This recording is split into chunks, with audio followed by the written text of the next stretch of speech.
and welcome to another episode of We're Not Wizards. My name's Richard. I'll be your host for this evening, and it's a very, very exciting for me kind of friends of the show episode, because tonight I am joined by Aron West from Elzra. And Elzra, we've mentioned them before, and we seem to keep on mentioning them a lot of times because they've created, or they're responsible for one of mine and Colin's favourite board games, which is Catacombs, which crops up from time to time. You might have heard it in previous episodes mentioned once or twice. But first of all, hello Aron. Thank you for joining us this evening. It's my pleasure to be here. I'm delighted you're here. Tonight's episode title is called Let's Not Get Lost in the Catacombs, Let's Just Have a Chat with Aron. For anyone that's joining us for the first time, is the reason that we do this show is because there's quite simply not enough podcasts about board games. And secondly, there's probably, after the end of this, there'll probably be too many podcasts where I'm just speaking like a giddy little schoolgirl at somebody I have a lot of respect for in terms of what they've created. So Aron, are you well? First of all, how's your day been? Because you're across the sea in Canada, aren't you? That's right. Yes. In a city that's near Toronto, Ontario, okay. Canada. Okay. And are you doing well? Are you well? Reasonably well, I think. Yeah, there's a lot of pressure to get the Kickstarter completed. That's to be expected. Absolutely. Well, I mean, one of the things that I'm sure our listeners will be interested in is to maybe step back a little bit in the past and find out kind of maybe some of the key influences that got you where you are today.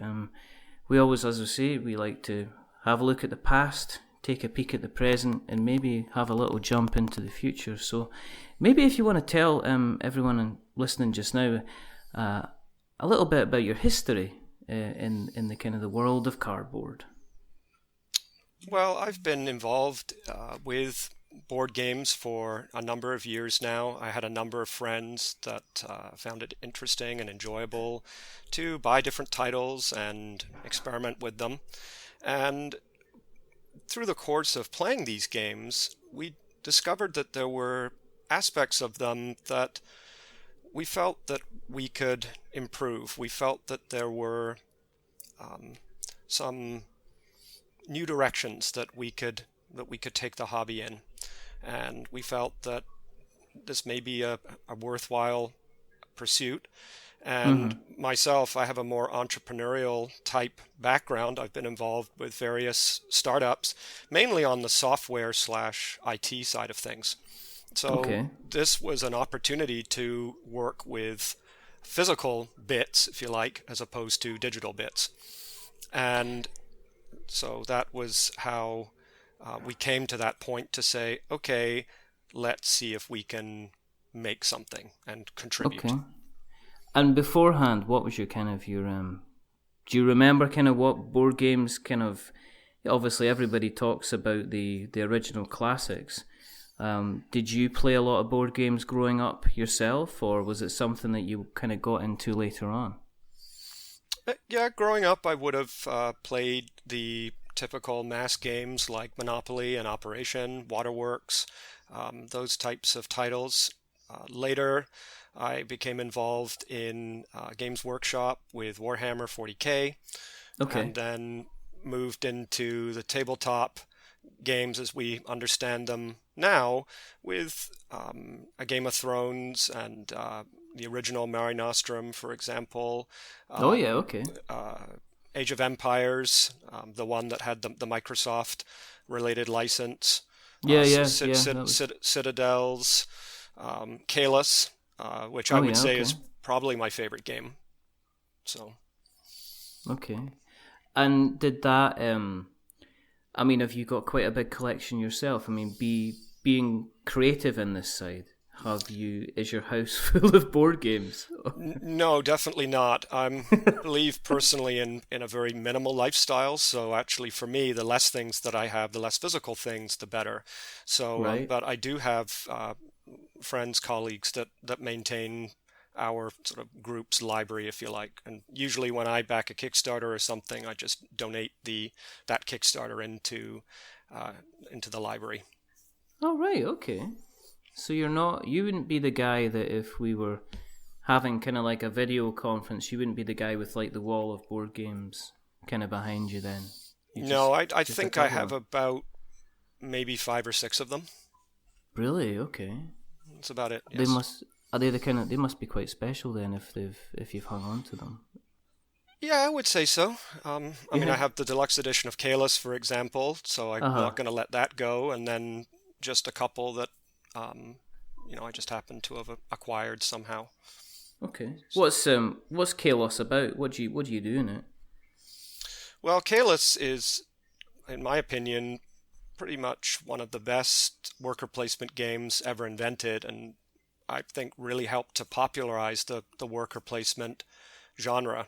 And what you're effectively doing in it is looking to build a castle at the behest of the king of the town of Caylus.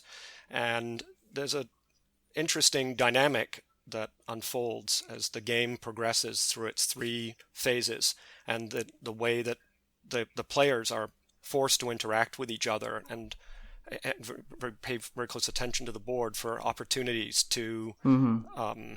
to achieve the objectives that the game sets for you.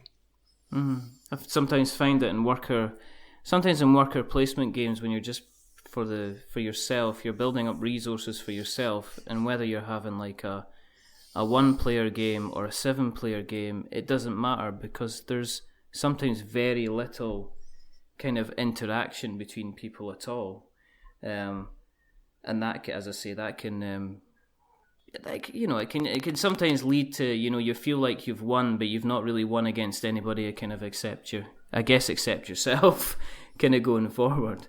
I mean, when you start to get involved in kind of developing board games yourself, I mean, how many different games did you develop? How many different games did you, I guess, make prototypes of before you settled on developing the first one? We had about 3 ideas, if I remember correctly, and it didn't take us very long to decide that Catacombs would be the one that we would focus on. Mm-hmm. Where did you get the idea of it? I mean, you mentioned it briefly that it was something kind of different, but what was the thing that kind of made you think, well, this is the direction that we need to go in? Well, the 3 of us, my 2 colleagues, Ryan Amos and Mark Kelsey, it was, I would say, a collective idea that we had, that we wanted to take a fantasy theme and marry it to a dexterity mechanic, to convey in a very physical way, in a very skillful way, the idea of traveling through the dungeon.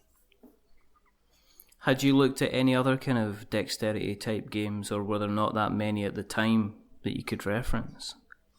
I believe the one that we did look at, though that wasn't me personally, was Pitch Car. All right, okay. Yeah, I've heard of that. That's is that where you're flying around a track? That's correct, yes. Exactly the same, using kind of little wooden, I think it's wooden car pieces. I've seen a couple of pictures of it.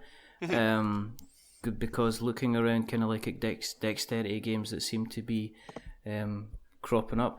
There's another game I've seen, Flick 'em Up, which I think is a Western themed kind of dexterity game. Yes, that's correct. Flick 'em Up was released considerably later after Catacombs. Okay.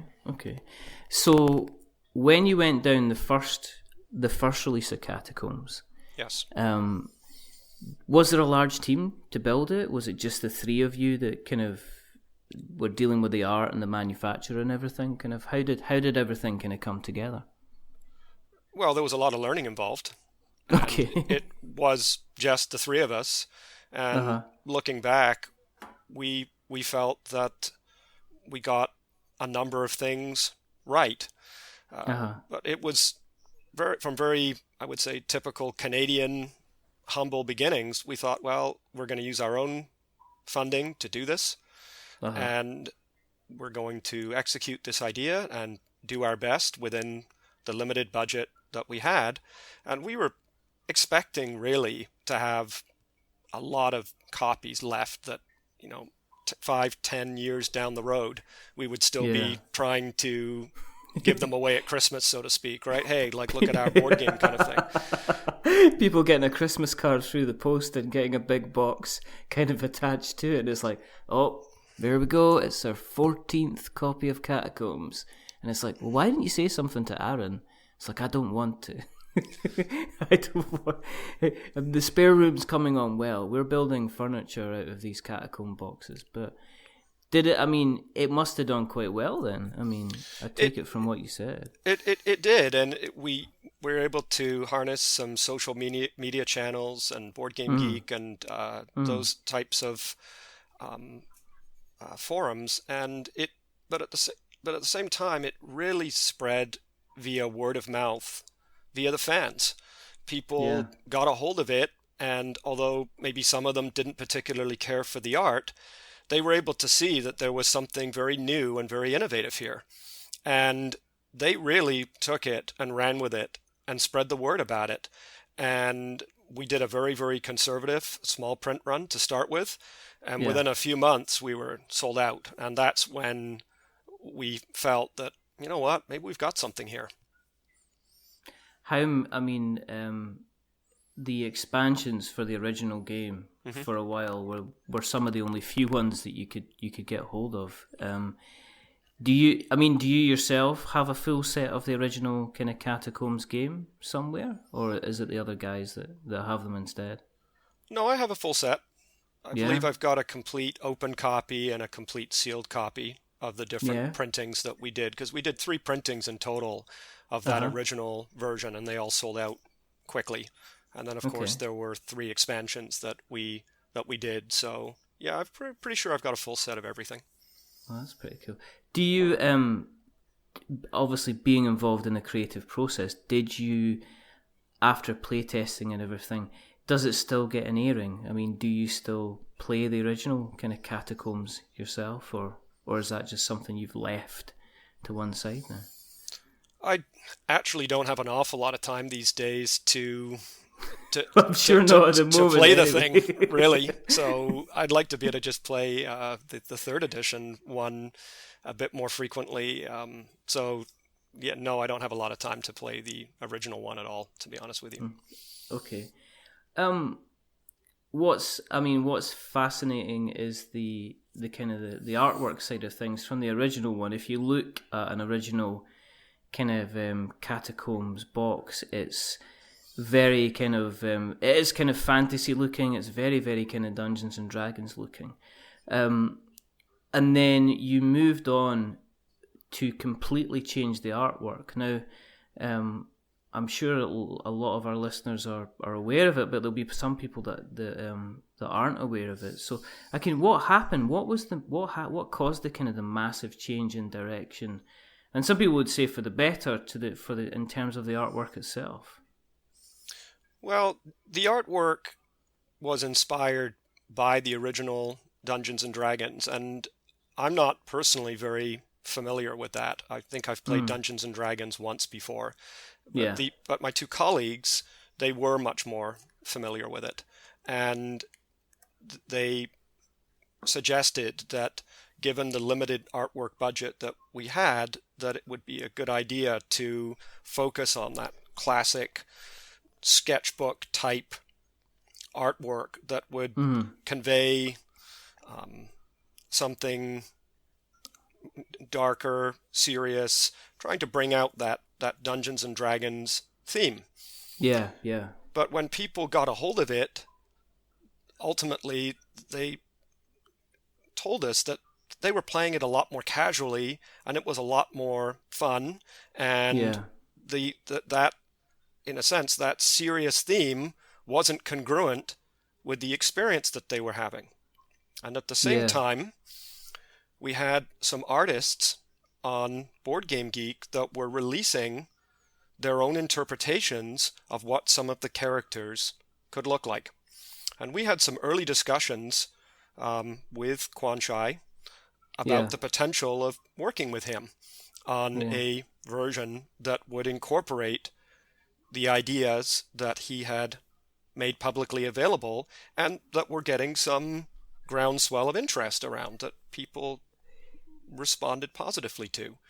So we got to a point in the development of the company where Mark and Ryan essentially said that they were happy with where they had gotten the product to, but wanted, in a sense, to take a step back and take a break from it. And they had their various reasons for wanting to do that. And this was a very, very amicable process, because I'm still very close with both of them. And I've known Ryan a long time, and he's definitely one of my closest friends. And I can talk a bit more about how he and I, later in the show, are working together again on some new titles that he's doing some new designs for. Yes. So please. So my point is that I said to them, I would like to take this.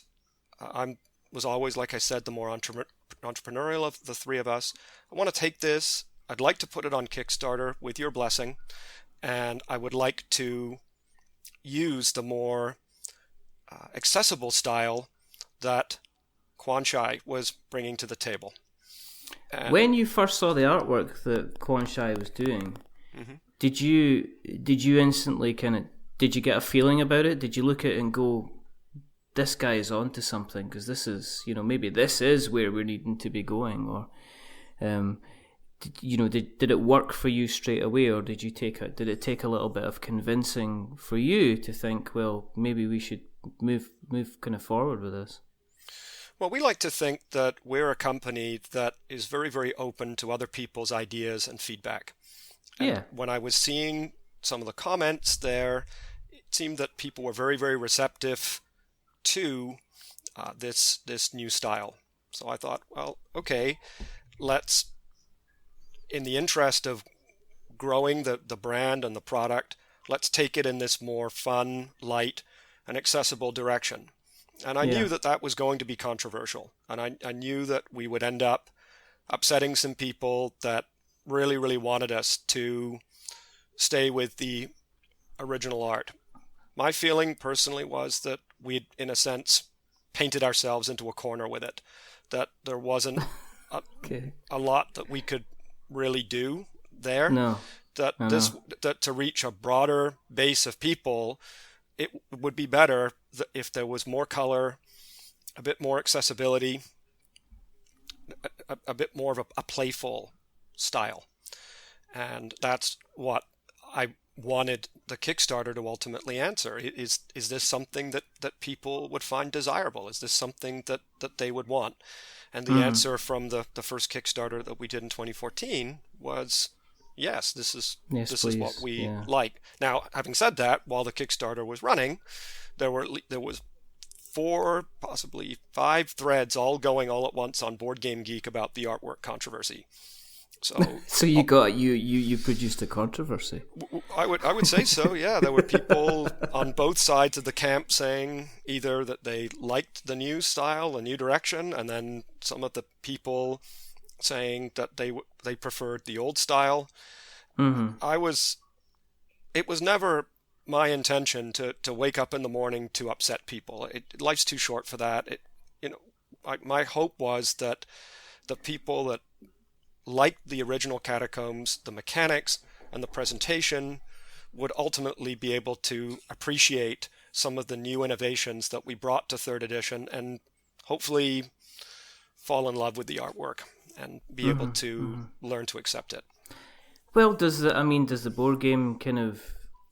entire board game hobby need kind of more serious artwork? I mean, there seems to be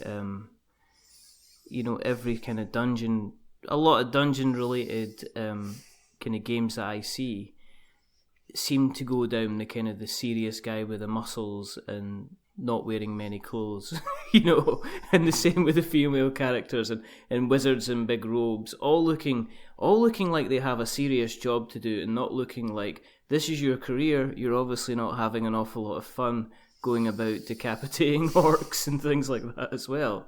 Mm-hmm. So at the end of the day, though, when you put the Catacombs, the new version, up on Kickstarter, it did very well, didn't it? It did, yeah. We didn't know what to expect, and we were very, very happy and very grateful with the response. Did you? Did it fund very quickly? Were you already past funding quite quickly within kind of putting the game live? No, what triggered the campaign accelerating towards the middle of it was when we agreed to apply the same artwork treatment, the same artwork upgrade, if you like, to the Cavern of Soloth expansion. And so there was some feature/scope creep there in the project, where we said, okay, rest assured, we are not going to orphan Cavern of Soloth. We will bring it forward with the new artwork. And by the way, the stretch goals incorporated the Horde of Vermin expansion, and content from that expansion was distributed between the two titles. So everything came forward. And then you're like, yep, here we go. And then it just funded and funded kind of very, very well. You've done, obviously that came in, that funded, you got that through manufacturing. Going forward, did you expect it to? Did you go ahead into this kind of producing more copies for retail, or were you kind of the mindset, well, let's cover what we've done on Kickstarter and keep a little bit spare? What was the view with that? We made extra for retail. Okay. And how long did they last? We were sold out at wholesale in 24 hours.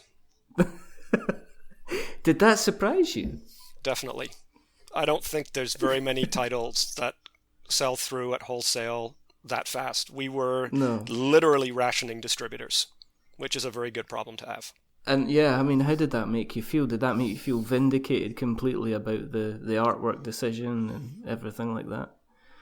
Well, with that type of good news, I'm not really the type of person that gets carried away with that type of thing. It was just, okay, it was just another email in that day, and it was, of course, we're grateful for it, but at the end of the day, it's like, okay, yeah, that's good. Let's get back to work. And did you think about kind of reprinting then? Did that kind of cross your mind?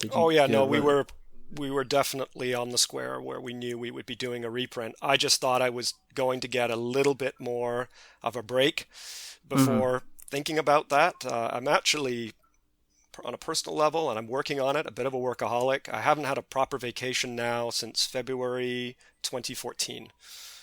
So I've been pretty much working almost 7 days a week, I would say, since that time. It's not a good... All work and no play makes Aron a dull boy. Well, I get down to the gym and I do my yoga, but yeah. Okay. But as you said, you've not got an awful lot of time to do everything else. So did that, with the success of that campaign, did that then push it forward and say, okay, we now have to work on another project? Or did you think, well, we now have to... Was the plan to do more stuff for Catacombs? Was that already there to do? Or had you thought about doing something completely different in the meantime? Well, in 2015, we had already put most of the finishing touches on the Wyverns of Wildmere expansion, which has been announced for some time now. Yeah. We decided that our next project would address some feedback from the community, from our fans, And that led to us moving in the direction of producing Catacombs and Castles at the same time that we were working on the Catacombs 3rd edition reprint. So instead of releasing the Wyverns expansion for Catacombs 3rd edition as the next project, we decided that we would do Catacombs and Castles instead. Okay.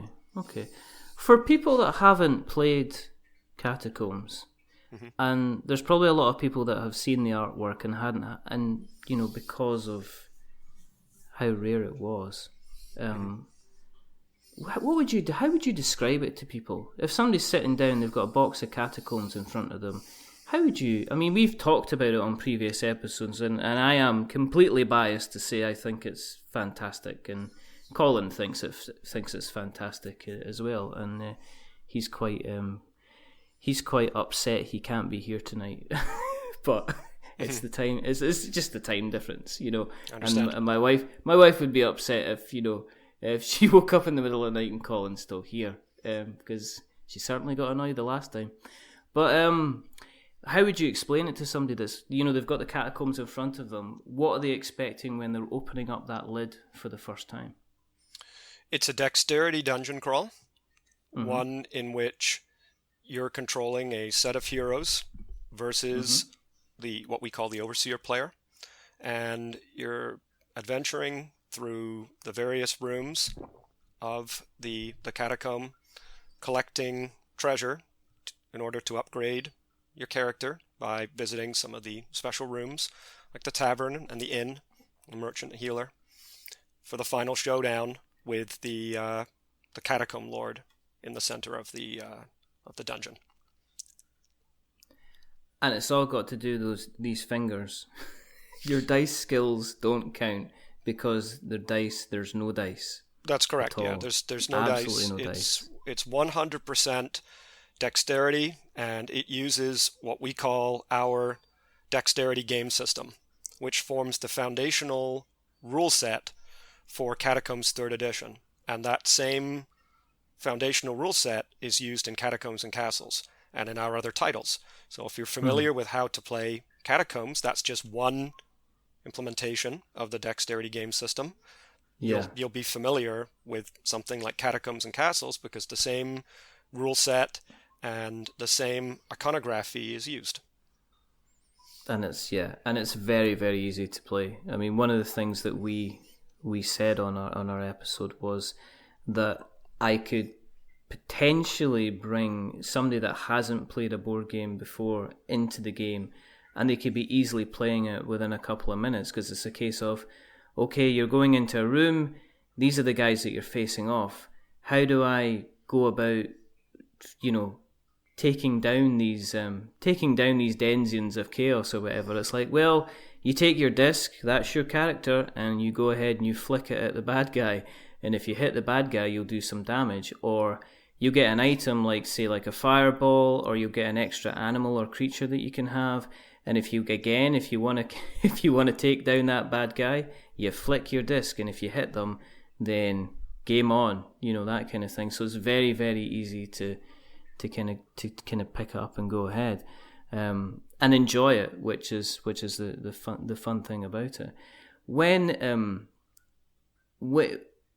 obviously you going to move on to Catacombs and Castles. One of the things we said when we spoke originally was the price of Catacombs, because it's became before the Kickstarter was launched, recently. It became quite a rare item. It was always seemed to be fetching, well, in the UK, I mean, it was going for a couple of £100 quite easily. Did that feel like a double-edged sword, that there was this fantastic game out there that people weren't able to get their hands on? Was it a surprise that it was so sought after for yourself?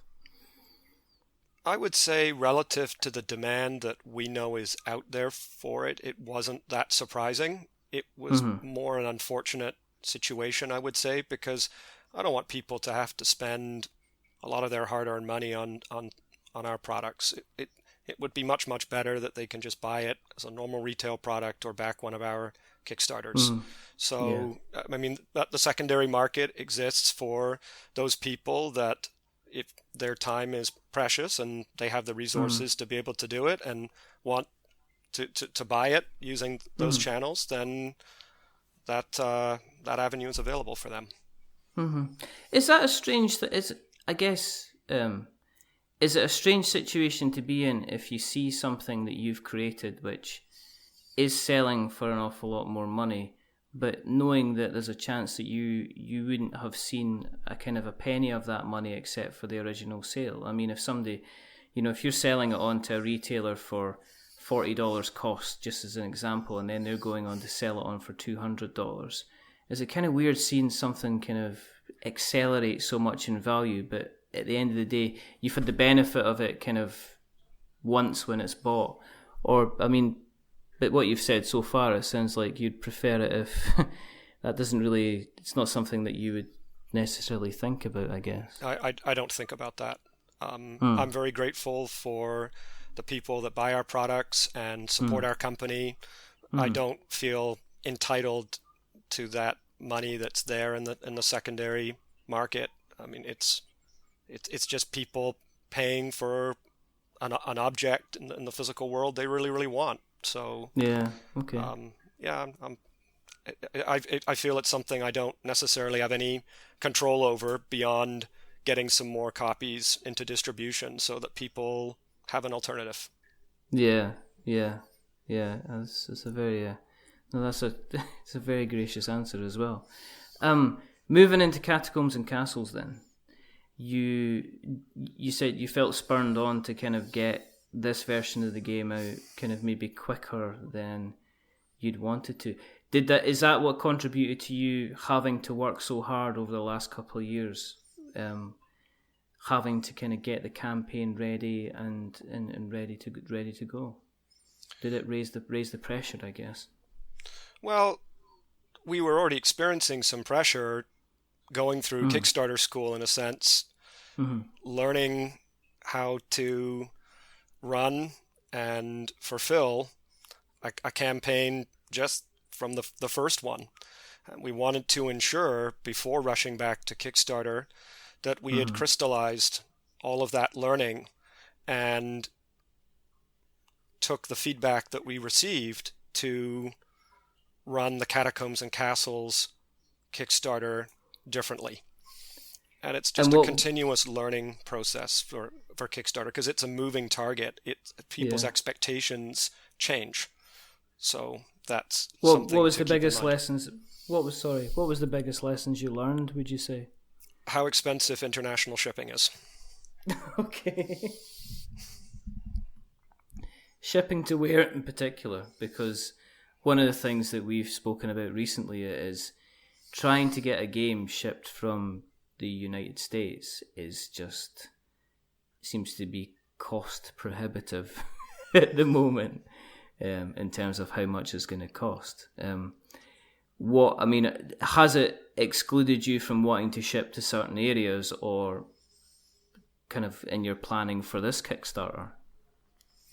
Well, we were already using the regional depot approach in the first Kickstarter. However, we wanted to fine-tune that approach for the next one. So we know that we would like to be able to sell it and to just about anybody that is interested in it. And we have even more people from different countries across the planet interested in the Catacombs and Castles campaign, for example. Unfortunately, though, there's a high cost associated with that. It's just so expensive to ship a box across the planet to a specific location, and taking into account all of the different fees that we have to pay. I mean, it can very, very easily be that the shipping can be more expensive than the product itself. Very, very, very, very easily. No, I've experienced that myself recently, and I've mentioned it, I think, on an episode that's maybe just out or is just to come out, where I looked at getting a pre-order on a game where the game was $75 and the shipping was $130, and that was the cheapest option. I could have got it. I could have got it sent slightly quicker, and it would have been almost $200 to get it shipped over to the UK. And in that type of thing, it's like, I'm gonna have to. It just becomes kind of an impossibility. Mm-hmm. Where was there a country? Where was the furthest place away that wanted to get a copy of Catacombs and Castles that you've had to kind of say, it's going to have to wait? We actually haven't excluded anybody yet, to my recollection. We know that there's people in Peru, for example, Brazil. Yeah. Brunei was new this time round. Okay. You really learn your international geography pretty quickly, and I'm pretty good on that to begin with. Where else were we shipping? Southeast Asia's at a fairly large fan base for us. So we saw Hong Kong, Taiwan, South Korea, Singapore, Malaysia, obviously moving into Australia, New Zealand. Saudi Arabia, really? Israel. Okay. I think there was one in Qatar or Bahrain, one of those. Really? Mm-hmm. So you're kind of worldwide. You are kind of totally worldwide. Yes, at this point we're pretty globally focused. Yes. Oh, that's cool. Catacombs and Castles. How does it differ from the Catacombs kind of core game? What would you say people can expect? Well, first of all, let's just review Catacombs. You can approach it as a very, very casual game. What we sometimes say is a beer and pretzel game, and you just work your way through the dungeon. Other people say, no, I'm going to almost treat it like a puzzle. And how can I optimize the resources that I have on hand to complete each of the rooms to get to the end and ultimately prevail. And there's a third broad group of people that like to treat it like almost like a narrative type experience, that they want to fill in some of the gaps about what the adventurers are doing as they're working through the game. Yeah. If you look at all three of those types of use cases, and I could really talk about a fourth too, the people that want to take it and do custom mods and treat it like a sandbox toolkit where they can come up with their own ideas and be very, very creative, which is something, by the way, we've always encouraged. So there's 3+1 interactions that broadly you could talk about with Catacombs. One of those things that is not highlighted, one element that's not strongly highlighted, is the competitive player versus player element. Yeah. And this is something that we wanted to address in Catacombs and Castles.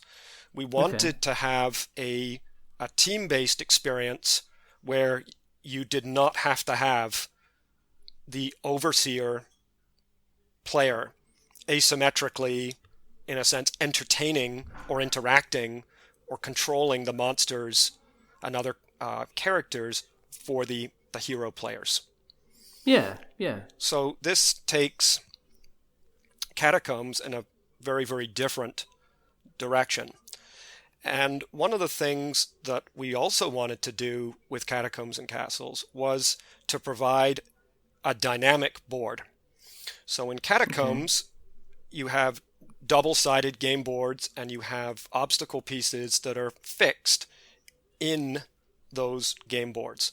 And it functions a lot like pinball. Oh, I remember those obstacles, and they were the bane of my life because I couldn't flick straight anyway, but having those in the middle of the board just caused me one headache after another, which Colin will, with a laugh and a smile and a swing in his step, will tell you quite happily of the multiple tales where I just was not able to move a wooden disc in a straight line. So, but moving. So competitive kind of play. You were saying in the way the board is more dynamic. So how does that work? So now you have these large blocks, if you like, different shaped blocks that you place directly on the double-sided Catacombs and Castles board. So the one side is the castle side, and the other side is the catacomb side. You can choose which side you want to play, and each side of the board has icons on it where you can situate these obstacle pieces. And this forms a 3D playscape, as we call it. So you have still our barrier wall system, our Elzra wall system around the outside to prevent the pieces from going off the table and landing on the floor. You have the board that defines the play space, and then you have these three-dimensional obstacles that are placed on the board. And where in Catacombs the focus perhaps is more oriented towards the melee style shots, where you're bouncing or ricocheting your hero character off of the obstacle pieces. In Catacombs and Castles, it's more like paintball. That's how some people have described it to me, where you're moving and then you're shooting a ranged disc. So it's more like a move and shoot, and you're using the obstacle pieces for cover. And this gives this gives a very, very different play style. It feels very, very different when you're playing. And because there was, as I said, I think I mentioned, there was the ability to buy certain items in the original Catacombs, which you would then attack by flicking like a fireball at somebody else. So is it a little bit like that then? That's correct, yes. All of the heroes in Catacombs and Castles have ranged attacks. Oh, awesome. And so by default, they have the capacity to use those ranged discs, and in some cases they don't have any melee capacity at all. So if they hit an opposing hero's disc, they're not necessarily doing any damage unless they use that ranged attack. And some of the ranged attacks are new to this set, but that's the type of dynamic that you're having in the two modes that you're playing in. So you're either playing in the team mode, where it's usually 3 heroes against another 3 heroes. You can actually take it up to 8, and you can have 4 heroes versus 4 heroes. And then there's the what we call the boss mode, which is similar to the encounter with the Catacomb Lord in Catacombs 3rd edition. Yeah. Where you're collaboratively working together to attack the Catacomb Lord's forces. So this provides an introductory experience to what a full game of Catacombs 3rd edition may be like. All right, brilliant. But with some new rules and some new twists and some new features. Mm-hmm. I mean, when you ran that campaign, you ended up funding. Well, I mean, your goal was $25,000, and you romped in at $360,000. Did you have a lot of these kind of like stretch goals and additional items kind of already planned out when you did that? I mean, did you go and set the $25,000 goal knowing that you were probably going to easily kind of hit it, or was it kind of, well, we know if we sell this, if we hit this goal, we'll make this number of games and that'll be it, kind of thing? Because you kind of really romped home in the funding side of things. And that's something that, of course, we are very, very grateful for, and we don't take for granted.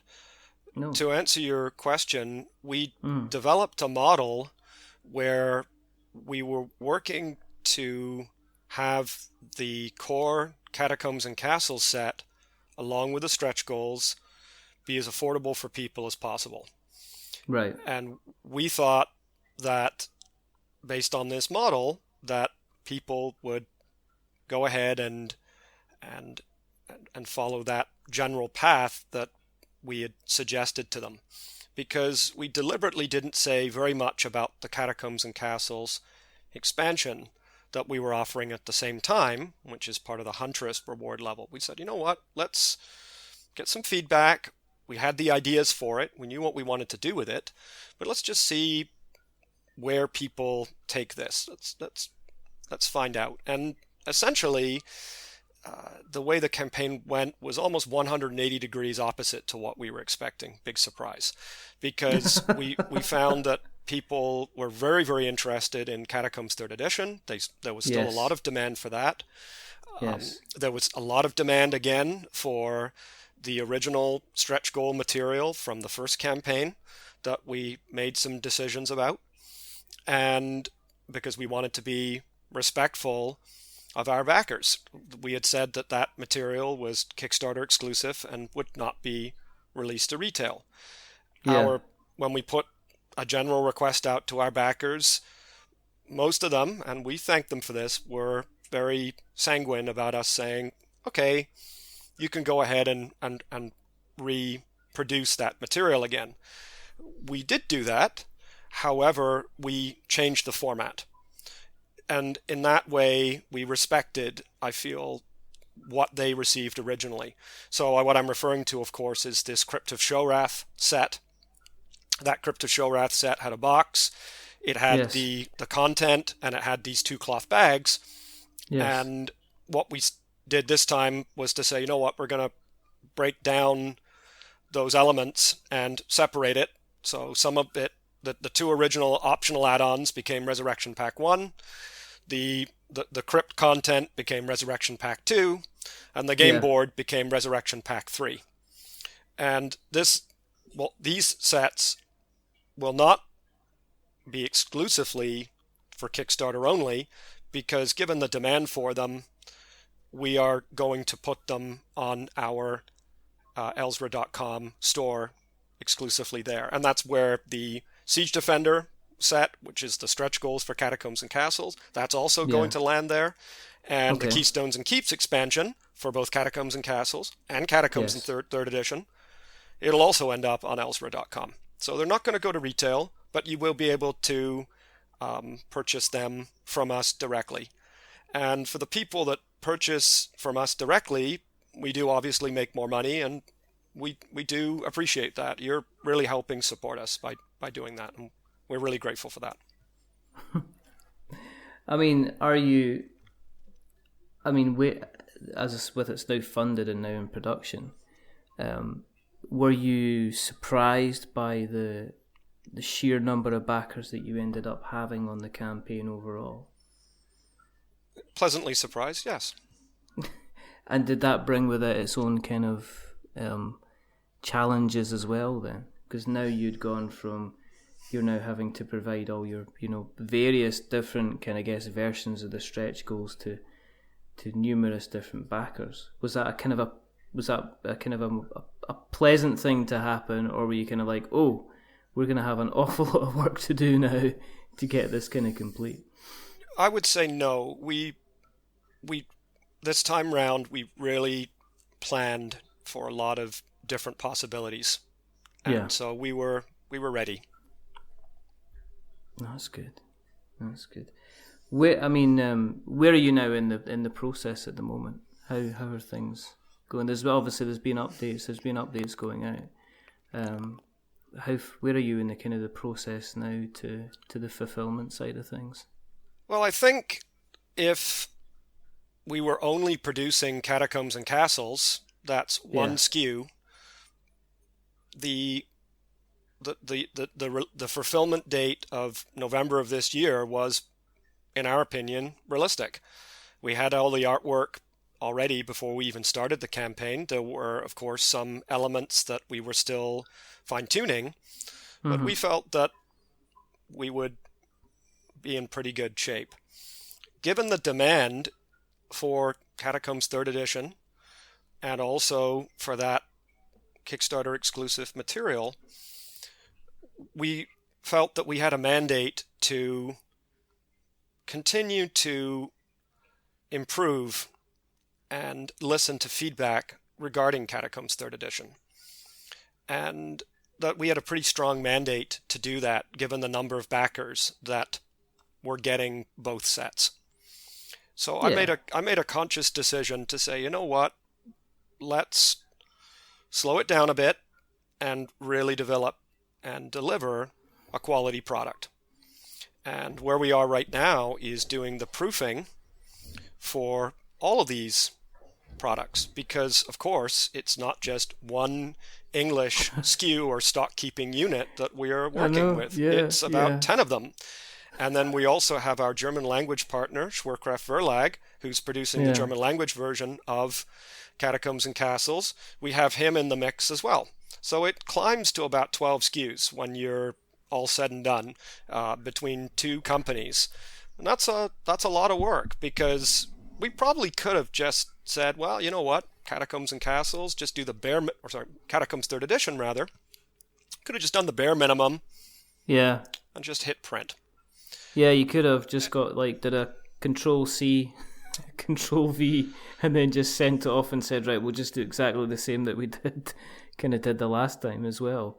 But I don't know. People's attitude to Kickstarter, I think that as long as you've got regular communication there, and as long as the communication is thorough, which I think you guys do on a regular basis. And also, I think, if you said to me if it's going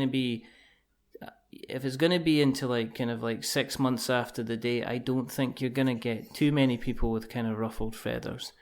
I think there's been far worse offenders out there in terms of kind of delivering kind of end product.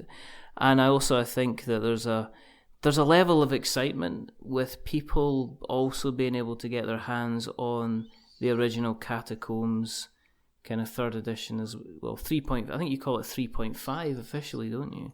Actually, that was something that started on the internet. This idea of 3.5, people seem to be, this seems to be what they refer to it as. But we don't refer to it that way internally. But I can understand how people might conceive of it like that.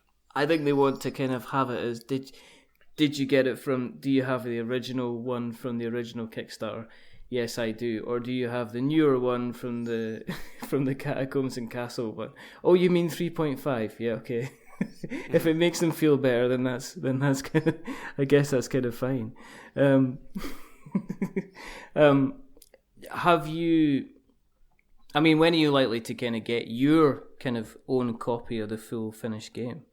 I mean, do you already? I take it you've got prototypes left, right, and centre, but how long will it be before you get the kind of the finished product back, so you can have a quick play around with it?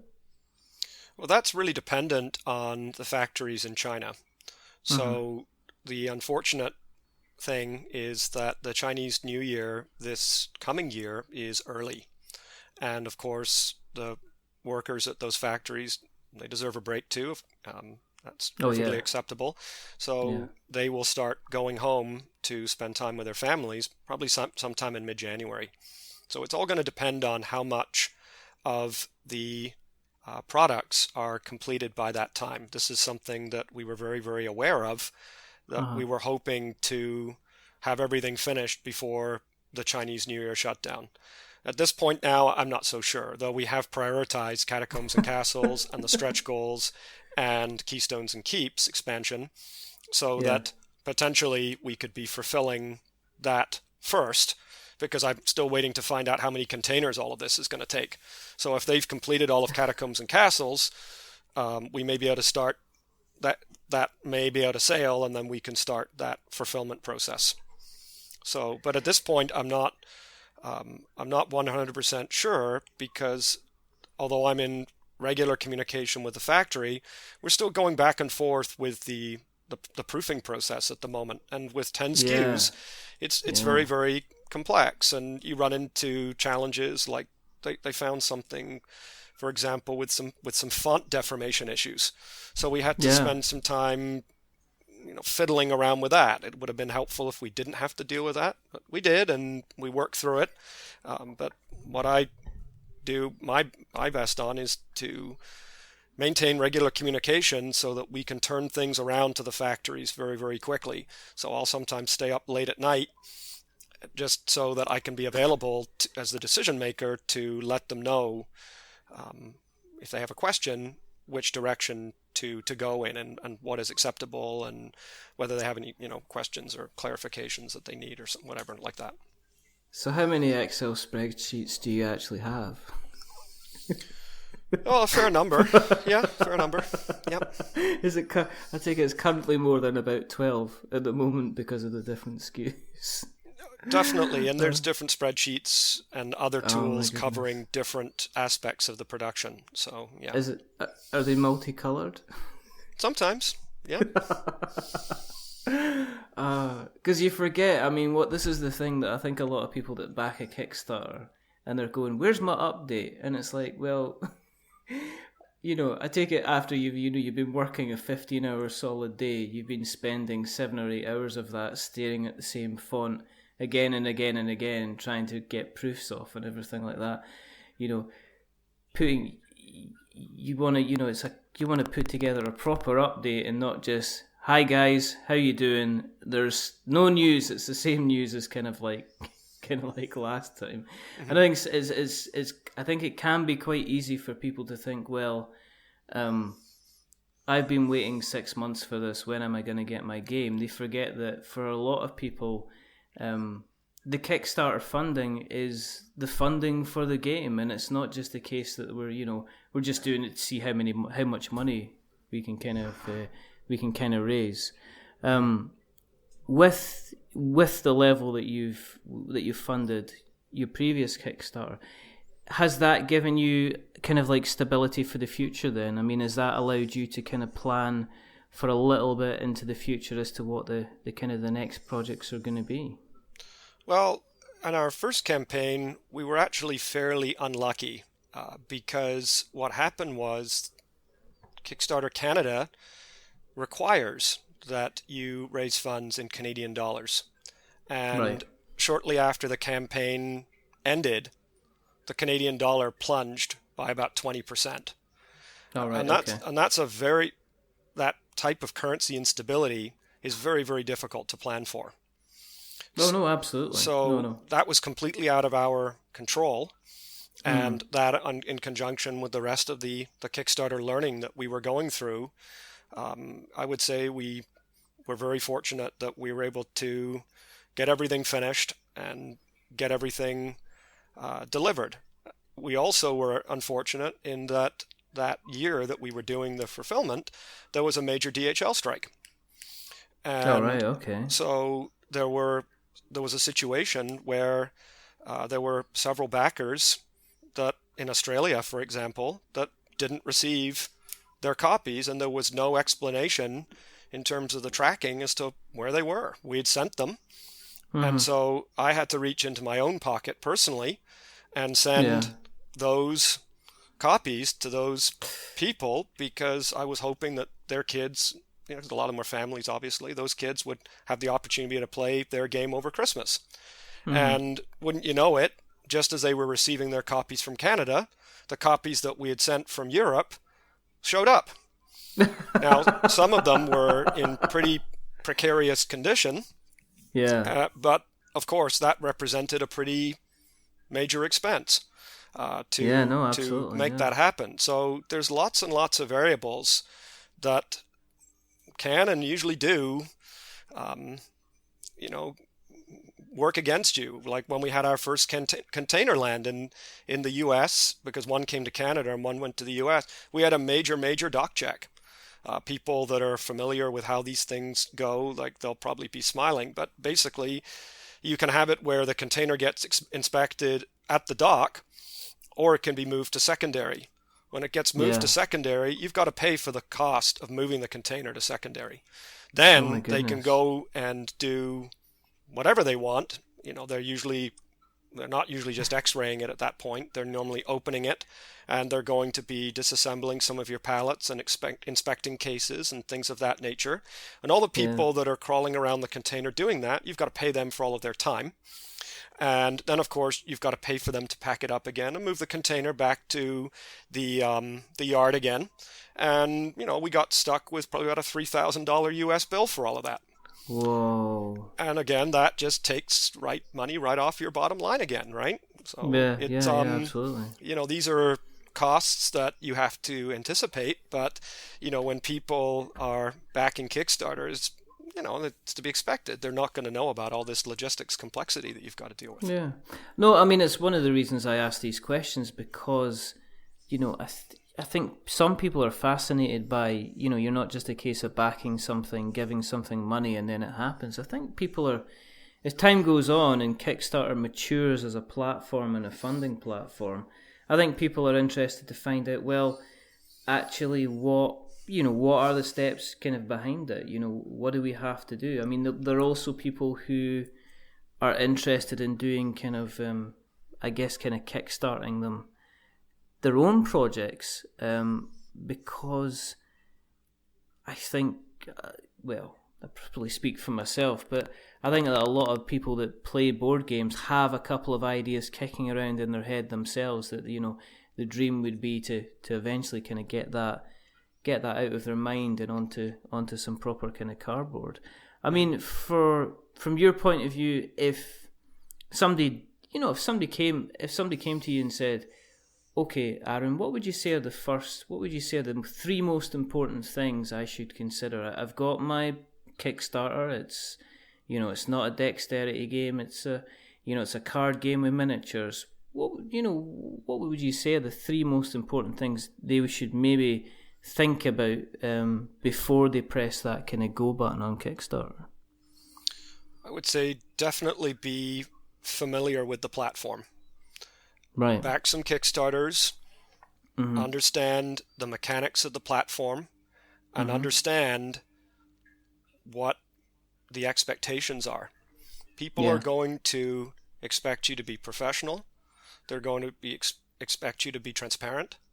Okay. They're going to expect you to communicate clearly and to answer their questions. So I think that's very, very, very, very important. That you're going to be on the hot seat, and they are going to have the right to know, because they do, where we are with the process, and you have to be ready to deliver bad news to them. You have to, there's going to be bad news in every Kickstarter campaign. That's just the way it is. Like, nothing runs perfectly smoothly. No. The companies that run, in quotes, very, very smooth campaigns, they don't really need Kickstarter anymore. They're using it for different purposes now. So understanding what that benchmark looks like in terms of where you'll be situated as a more independent creative versus the large companies that are using it, that's also important to consider as well. Because people from those that are used to those companies that run those large, very well publicized campaigns, they're going to come in, they're going to roll into your Kickstarter, and they're going to have certain expectations. And some of those expectations might be completely outside of the realm of your budget, for example. Like one of the things we found this time round, and I know I'm just on number one, you said three things, but one of the things that we found this time round was that people really wanted a gameplay video. Well, we were planning to do one, but we weren't expecting that strong desire to see one, because now, in addition to the introductory video, we've really got to a point now, I think, where the gameplay video is pretty much an expected thing. We did a great job, we think, on our main video for Catacombs and Castles. We took in a very, very creative and innovative direction, we think, and people seem to respond very, very well to it. But you got to think about all of your costs, which is my second point. So what are your costs going to be? Because you're going to have upfront costs just to run the Kickstarter, and then you're going to have all of your costs involved in doing the production and the fulfillment. And then you've got to think about, well, what's my overhang of inventory left? How am I going to market that? Am I going to sell it directly to people? Or am I going to seek some kind of distribution arrangement? And there's questions around that. So this is the second thing, is definitely about the costs. The third thing, I think, is to really understand that this is not something that's easy. It's I think it's tempting to look at the Kickstarter process like people are suddenly showering you with money and showering you with praise, and this is a wonderful thing. Free money, right? Well, it's not free money. it's really a form of debt, because the backers are providing you with funding, their money. They work hard for it, and you can't take it for granted, right? Mm-hmm. They're choosing to back you over 100 other projects that might be active at any one time. Yeah.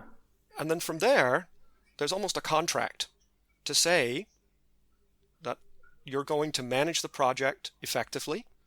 You're going to wake up every day, and it's going to be the primary focus of your life to do your best to deliver for those people. So if you have a proclivity, in a sense, to laziness, this is probably not the type of place for you to spend your time. If you're not details focused, make sure you have someone on your team that's willing to look after the details, because there's going to be a lot of details and a lot of very granular decision making. Because when it's easy to put together something. Now I'm saying easy in a cautiously. It's kind of easy to put something out. There's factories out there. The creative tools are there. You can kind of splat something out if you want. But the question is that going to have the quality? Is it well tested? Is it going to stand the test of time? Is it going to build a community? Is there going to be that back-end demand for it? All of these things, feed into that, because ultimately the objective here is not about receiving a lot of so-called free money. It's about being prepared to work as hard as you can for the people that are believing in you and in your vision to deliver to them the very, very best product that you could possibly make within the budget confines that you have. If, with what you were saying with the bigger companies, if there was no Kickstarter, would Catacombs and Castles not have a chance to exist? I mean, is it the case that you needed the Kickstarter to in order to be able to make the game? Yes, we did. Definitely. Okay. Because through the learning that we went through with the first Kickstarter, we were pretty much, in terms of the end point of that, let me put it this way, we didn't make any money. Right, okay. So because of that factor, the two factors, the precipitous drop in the Canadian dollar, which really, really hurt us badly, and the high cost of shipping. Yeah. And we had many international people that, we just didn't price our shipping appropriately, and that was a major learning point. If you don't price your shipping properly, and you'll get pushback about this, by the way. I mean, people seem to think, like that because a multi-billion-dollar company like Amazon can offer free shipping. Well, anyone can, right? It's not that way at all. Amazon is losing money all the time on their shipping. They're subsidizing it. It's an illusion. Yeah. Shipping is very, very expensive. It's much, much more cost effective to sell goods to someone in a store. The person is responsible for transporting themselves to the store. They buy the product at the store. They pick up the product. They leave, and they go home. We have our big box stores here where basically they're just like warehouses, and you're literally, like Costco, for example, you're buying the product right off the pallet.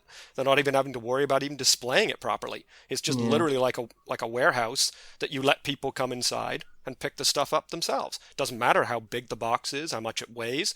They're responsible for getting it in the back of an SUV or 4x4 or whatever to get it home again.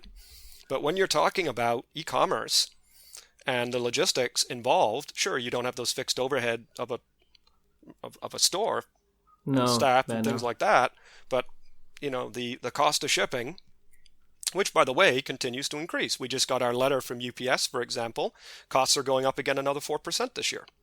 FedEx has just announced, right on the heels of UPS's increase, that they're going up by another 4%. They're going to do theirs as well, yeah. That's right. No. So we base Catacombs and Castles on the rates that we were getting from UPS in 2016.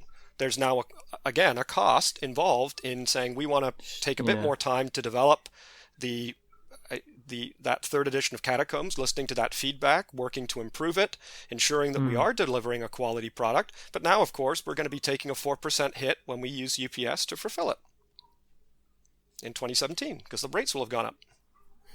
I mean, what's happened over here in the UK is because of the positioning of the pound against the dollar.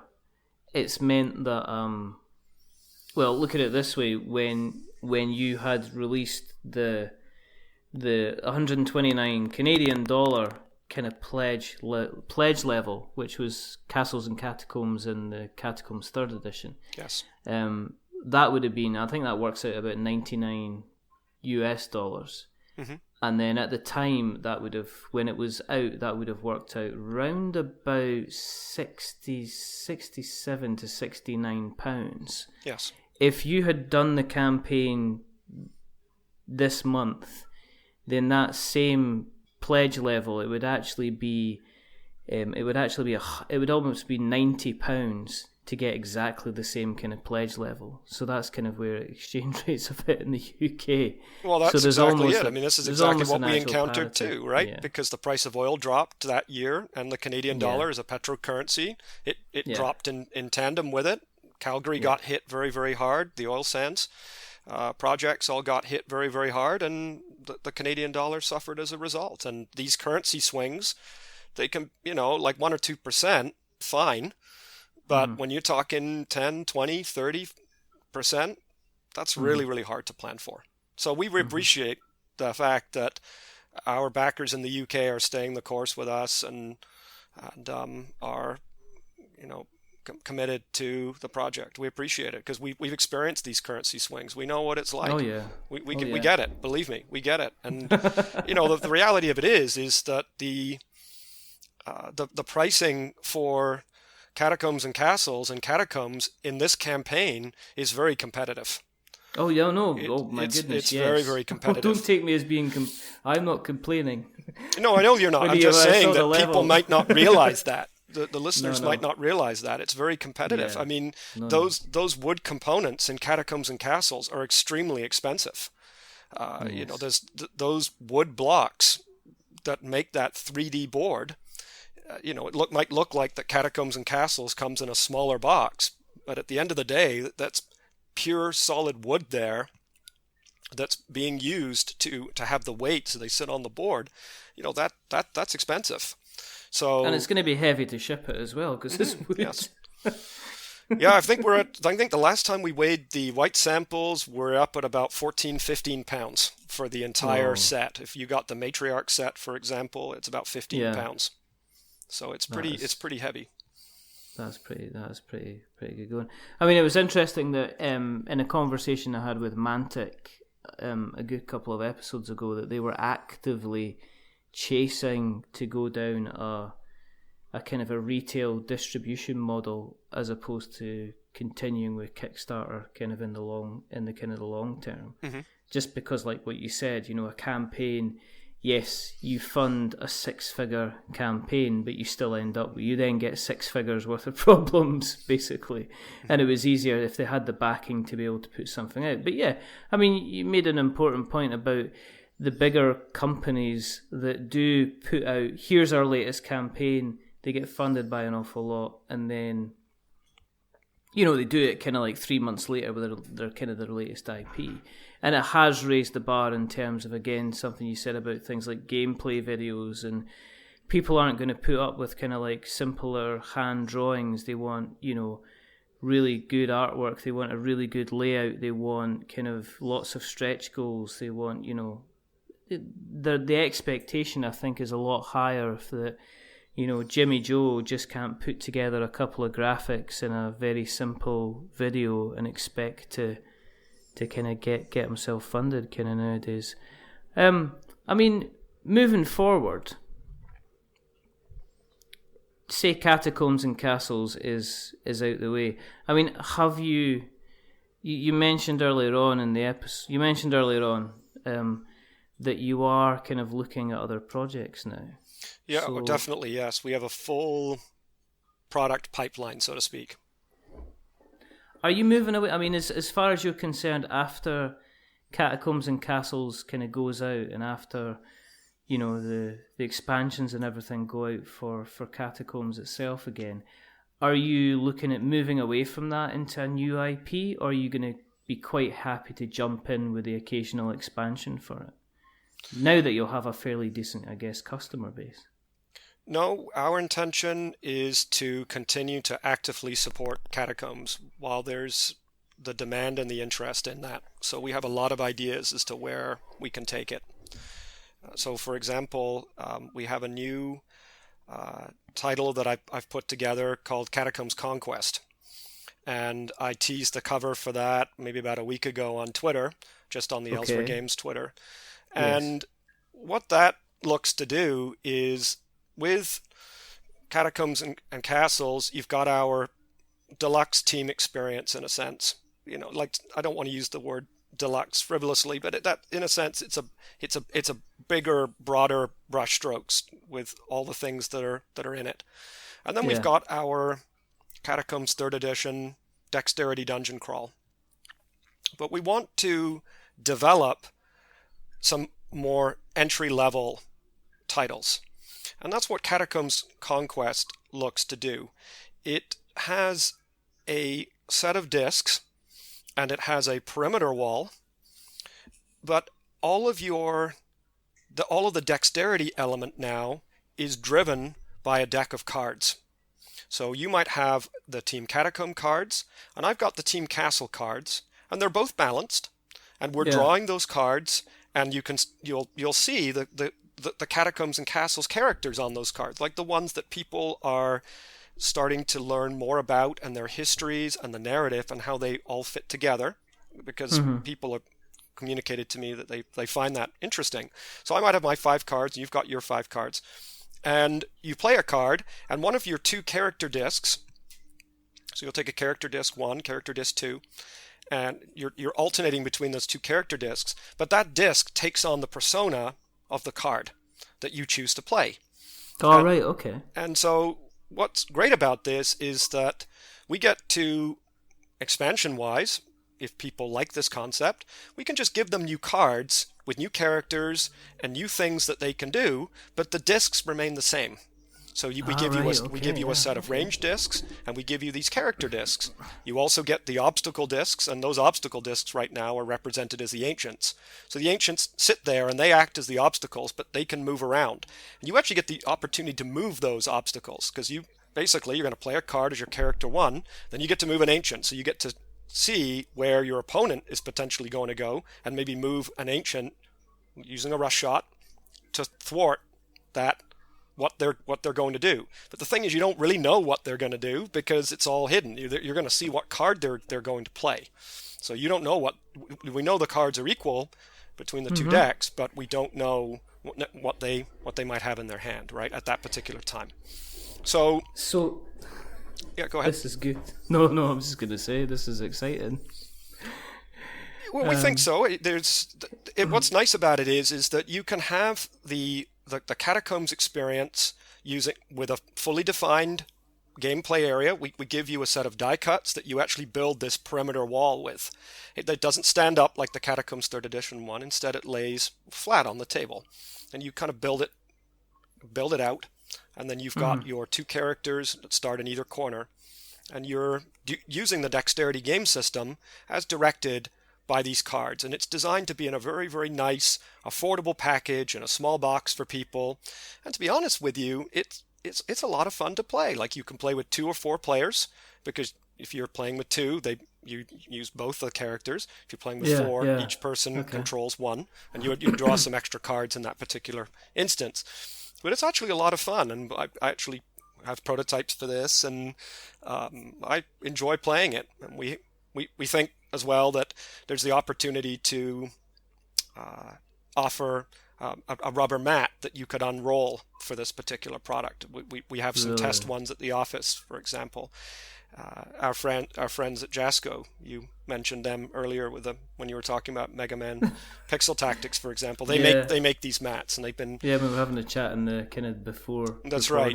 They were gracious enough to give us some of their mats for testing purposes. So we think it works quite well. So that's one, Catacombs Conquest. The other one started life as an idea from my colleague Ryan Amos, who had developed independently a card game that had some interesting and innovative mechanics to it. And this is something that we don't think we've really seen before. Now, of course, I'm not fully aware of all of the card games that are out there, and there might be one esoteric one somewhere that people might say, oh, well, he doesn't know about that. But to my knowledge, I don't think there's anybody that's doing something like this. But this does not have a dexterity component to it. It's a pure card game, but it uses the Catacombs IP. And again, it is designed to introduce people to the Catacombs world and the Catacombs artwork and some of the characters, and to serve as a signpost to one of our other products. So the entry-level dexterity system, if you like, in the form of Catacombs Conquest, or if you like the team idea, Catacombs and Castles, or if you like the dungeon crawl, Catacombs 3rd Edition. Okay, so, and in this game, you're playing as a catacomb lord. So we kind of turned it around, so it's not sort of like what people would think, that you're playing as a hero. No, instead, you're playing as a catacomb lord, and you're trying to take control of the catacomb so that you can set up shop and wait for those heroes, possibly in Catacombs 3rd Edition. So I'm sure people will do this. They'll play this game to work out which catacomb lord they're going to use in Catacombs 3rd Edition. So, but anyway, so what you're doing with it is that you have a catacomb lord and you have a set of monster cards, and there's a combat card deck which has numeric values on it, and you're drawing those. You get a set of those combat cards. But the combat cards are unique in that you have a sense how good the other player's cards are by this fuzzy information that's on the back of the card. So if it's value 1 to 4, it has 1 star. If it's value 5 to 8, it's got 2 stars. And if it's value 9 to 12, it has 3 stars. So I roughly know if you've got, say, like 2 single stars, 2 double stars, and perhaps a like 1 or 2 triple stars, you've got a kind of an average hand. If you've got 4 triple stars, well, you're looking pretty good. And there's a catch-up mechanic where we randomly get hands at the beginning of the game for the first turn, but then for the next round, it's the person that's the farthest behind that gets to choose which hand that they want. And they can do that because they can get a sense about which one has the potential to be the most effective.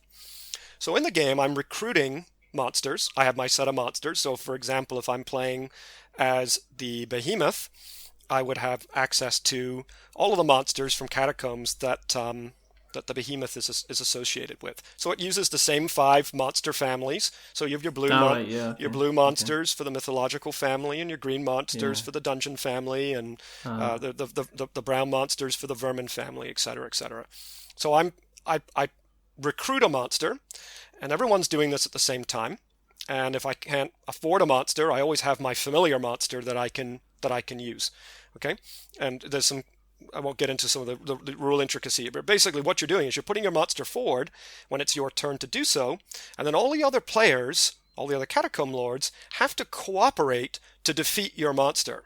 So what's interesting about the game is it's very subtle, where you've got there is direct interaction, but there's also this competitive and cooperative dynamic that takes place across the course of the game. And it's very simple. You're looking to put in combat cards, and if you exceed the monster card strength, then you've beaten it, and the person that, in a sense, inflicted that killing blow gets to keep the monster as a trophy. Okay, and the person, of course, that survives all of this and has the most trophies at the end wins.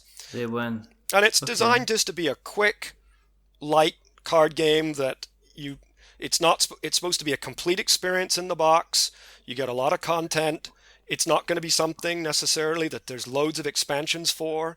It's just designed to put the idea of the Catacombs world in front of you in an innovative, fast, fun-to-play card game. And if it didn't really work out for you during one game, it's like, no problem. Just like many other card games, we basically shuffle the cards and deal them out again, and we just play again.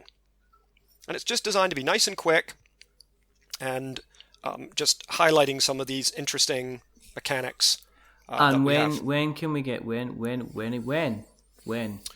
Okay, so so basically, we would like to do the Kickstarter for this in January. It is that close, because what we are hoping is that, well, we're hoping for two things.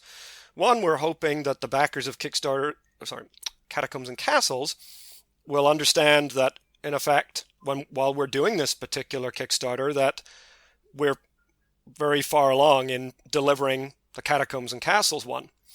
You've made that clear in your updates. I mean, it's fine. It's fine for me. And then we're also hoping, we can't 100% promise this, but we are hoping that we will be able to print this pure card game here in Canada. And if we can do that, we don't have all of these long lead times in getting the product shipped over from China. So it would mean to say that we could do the Kickstarter, and we're hoping, if things go well, that we could get it fulfilled in pretty short order. We would then like to be able to do, again, speaking in an idealized world, the Kickstarter for the Catacombs Conquest product. And then, again, early next year. And finally, we know that people are really, really interested in the Wyverns product, and we would like to bring that out as well, because all of these products have been, they're at the point now where they're pretty close to being complete. And, we're just finishing up the rule books and putting some finishing touches on and fixing things up. Yeah. But conceptually, all three of these are done. Like, I've been working on that card game probably for about 15, 16 months now. In terms of all that's meeting maybe on a weekly basis, going through all of the iterations of it, doing all the testing of it. It's very, very well tested now. And we didn't want to take any chances on that because it's our first pure card game. We didn't want to just pump something out. We spent a lot of time on it, and Ryan has done a great job in keeping all the rules together, and his assistance has been valuable there. It's been useful. You sound very, very excited about it, and I do love hearing people talking about kind of like new projects that are involved, because you can actually I can hear the excitement coming down the line from Skype, because and I'm sure, I mean, they both sound kind of extremely interesting, especially the card game. It'd be excellent, especially if you get the same artwork. I mean, it's going to be fantastic. Yeah, the both of these products that I've been talking about use Kwanchai Moriya's artwork. Now, having said that, we are looking at sort of, if you don't mind, I'll speak about some things that are further out. But yeah, of course. Ryan is working on a new design for a fantasy type game that will not use the dexterity game system. We've noticed that there's a hole or niche in the market that we think that we can do something different, interesting again, but in a more traditional tabletop board game. And I want one of those in our catalog, because right now with dexterity games, it's very, very difficult to get on shows like Tabletop, because they can't control what's going to happen with a disc when they're filming. So I'd like to have the capacity for folks to be able to talk about us and be able to refer to a more, in quotes, traditional product. So that's one, and that may use a different artist, but keeping our Catacombs universe intact. The other one that we're looking at is this idea of an arena-style game with squads of combatants. So what you would have here is that if you can imagine Catacombs, there might be a team where they're all elves. There's a team that are all trolls. There's a team that is all skeletons, for example. And so the core set might come with 4 of these teams, and then there would be the possibility of buying army packs that offer you different capabilities and different creatures. And we think that this will be the introduction of our vehicle rule set, where you can have sort of things like tanks and battle wagons and things of that nature transporting troops across the board, and sort of going for a more epic kind of feel where it's not just individual PvP type play, but you've got actual squads, and you've got some additional strategy that you can employ that when you're using larger numbers of units. So this is a bit of a moonshot project. So we tentatively call this Catacombs Arena, and there's scope that this may have an alternate IP that this comes out under as well. So we'll do our Catacombs fantasy version. There may be an alternate IP that it comes out under as well, using a different theme. But basically that's the other big project that is running in the background, if you like. And so I think there's, well, yeah, I mean, I can easily mention that there is a Catacombs and Castles expansion that we know we can do, and that introduces some additional gameplay elements that we felt might overload the core set of Catacombs and Castles. So to keep it accessible, to keep it streamlined, we felt it was better to offer that as some expansion content. Okay, and this brings in the idea of power-ups, where you can power your character up and do these new types of sequences. That's one idea that we're exploring, and another one is where you have these crates that appear on the board, and you can capture the crates, and there's surprises and traps and things of that nature that can potentially come out of them. So this is exploring this whole idea of how did robots end up in Catacombs and Castles? What is it about this part of the world that provided the genesis of that technology that they were able to work with? And what we find out is that it was really the remnants of this alien civilization that left these artifacts that they've been able to take control of and work with. And I won't say any more about it, but basically you can imagine, well, what happens when that off-world, that so-called alien civilization comes back again? What happens when they show up again? And what is that going to do to, people, characters on the catacomb and castle side, the good guys, the bad guys? Maybe they're going to have to work together. It's all going to kick off, really. And that's including my bank balance, which is probably going to... When it finds out about all these things you're going to be making, there's going to be tears shed. I think 2017 is going to prove to be very, very expensive as far as getting anywhere near Elzra Games, as far as I'm concerned. I mean, this sounds all fantastic, Thank you for kind of like sharing that kind of with us. That's kind of good. Well, that's the first time in a lot of that, for some of those products, that I've even spoken about this publicly. It just seemed like a good opportunity to do it. There you go. So you got some exclusives there for you, right? Oh, there you go. We're going to just, Well, I'm just grinning now because it's like, it's just kind of made. Oh, dear. I'm going to have to go and sell some stuff now. That's what's going to happen, Aaron, basically.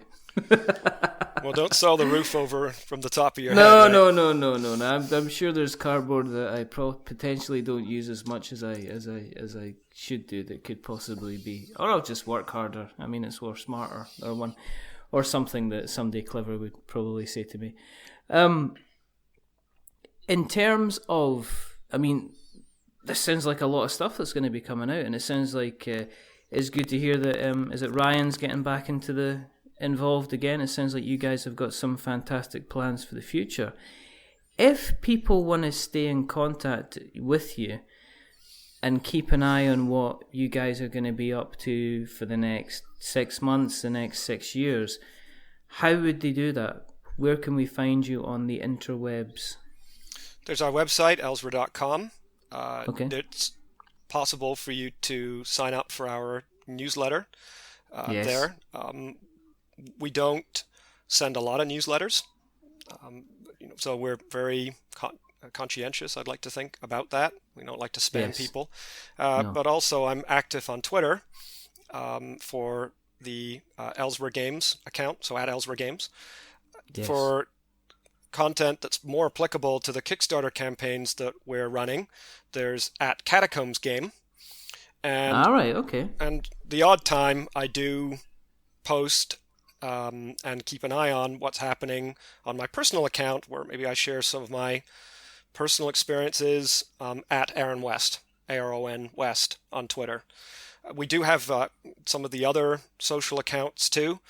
We have a YouTube channel where we put up our Kickstarter videos. We are planning to make some more gameplay, watch it play tutorial type content, so that's in process. And of course, we are on Facebook too, where we'll duplicate some of the content that we put up on Twitter. But most of the stuff that I just put out as little teasers, it's usually on one of those two Twitter accounts, at Elzra Games and at Catacombs Game. Well, we'll make sure we'll put a couple of we'll put some links in the show notes to make sure that everybody who wants to keep up to speed can keep up to speed. Well, I mean, listen, big thank you, first of all, for coming on in the first place, Aron. Oh, it's my pleasure.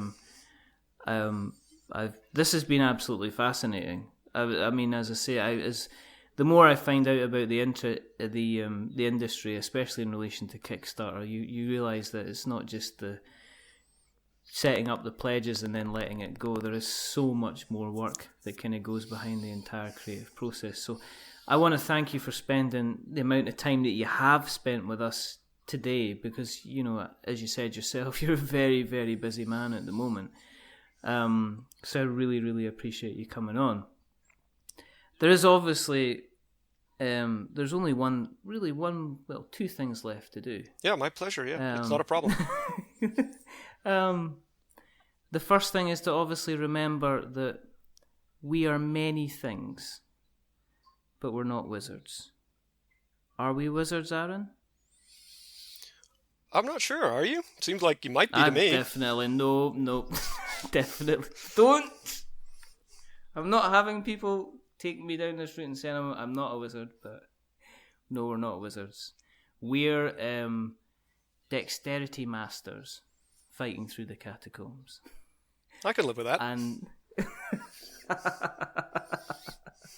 but again, thank you very, very much for coming on. I really, really appreciate it. Oh, it's my pleasure, like I said, and we do appreciate the opportunity. I can't think of a better use of our time, like given the opportunity to convey some of what we're doing, both to you and to our fans and your fans that are listening.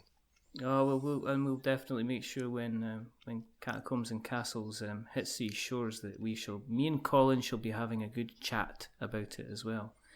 But in the meantime, I think it's only left is to say goodbye. So in that case, it's a goodbye from Aron. Yeah, goodbye from me. Hope everyone has an enjoyable Christmas season. Happy New Year. Yes, absolutely. And it's a goodbye from me. Stay safe. Roll sixes. Flick discs very, very well. Better than I can ever do. And to keep a track on us, search for We're Not Wizards. You will find us across many, many interweb things. Facebook, Twitter, YouTube is potentially going to be very, very soon. But until then, goodbye for now. Thank you. Bye-bye.